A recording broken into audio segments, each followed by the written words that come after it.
Peace be to all. Assalamu alaikum. Omar here, physician associate, health educator, moderately fit, middle-aged endurance athlete, and family man.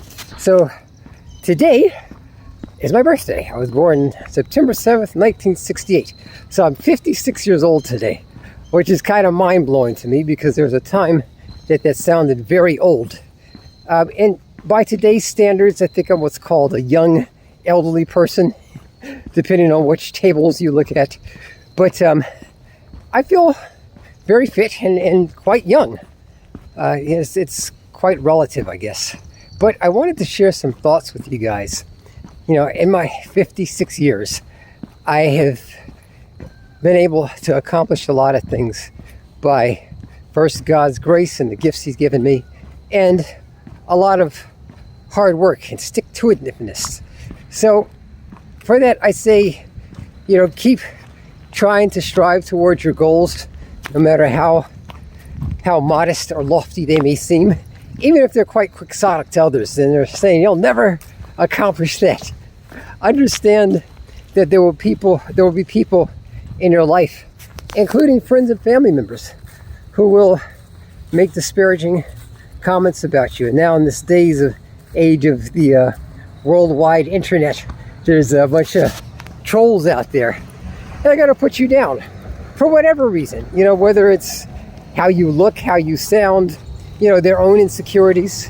That's one of the fastest ways to elevate yourself, is by denigrating others. But, you know, stick to your goals. And I would say this now, I've passed the half-century mark. You know, according to actuary tables, the average person lives to be about 80 years old in the United States. It's 79.6, but I rounded off to 80. So I've lived more than 70% of my life if I die at 80. I've spent most of my life as a married man. Been married for going on 30 years now. And I'm very fortunate in that regard. But understand that, you know, your life is your own. It's a gift to you. You cannot live the life of somebody else. You can't, you know, live out somebody else's dreams. You know, my wife and I have been blessed with 4 children. They're young adults now. I wouldn't want them to go into medicine. They have no interest in it. But they're doing their own thing, and they're establishing themselves as quite good at it.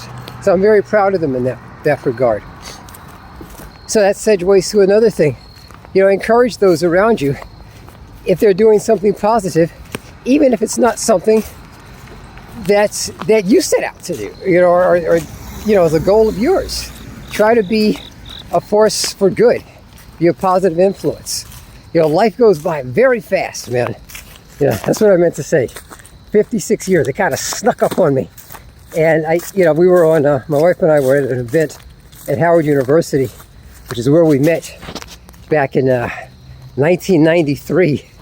I got married 2 years later. And I was looking at the college kids. I was like, God, they seem so young. They're so cute. College freshmen and sophomores and juniors and seniors. It was kind of cool. But they're so eager and they're hardworking, man. And it made me so proud to see them. You know, see these young kids at this, or I shouldn't say young kids, young adults at this, you know, historic HBCU. You know, we might have a president from that HBCU. Go Bisons! But we were talking about it. We said, where did the time go? Yeah, we met 32 years ago. I graduated from PA school 25 years ago. I was talking to one of my mentors, Dr. Bernard, and we were just talking about old times. And God, that was like 2.5 decades ago. But, you know, use your time well, guys. Try not to waste your time, because it's precious. I've said this before. When people commit crimes, you know, their punishment is to go to jail. They do time, incarcerated in a cage, you know, visiting their family members behind plexiglass, you know.